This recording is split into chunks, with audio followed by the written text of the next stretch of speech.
Connect the inlet hose and drain hose as directed. Switch on the dishwasher and select the wash cycle program as per requirement. Choose the intensive mode.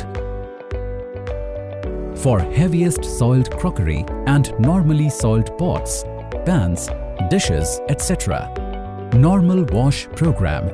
For normally soiled loads such as pots, plates, glasses and lightly soiled pans. Eco Wash Program. This is a standard program. It is suitable to clean normally soiled tableware and is the most efficient program in terms of energy and water consumption. Glass Care.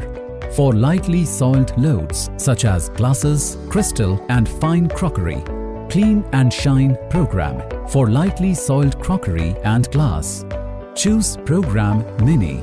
A shorter wash for lightly soiled loads and quick wash. For delay start of the operation, press timer button and choose the desired duration.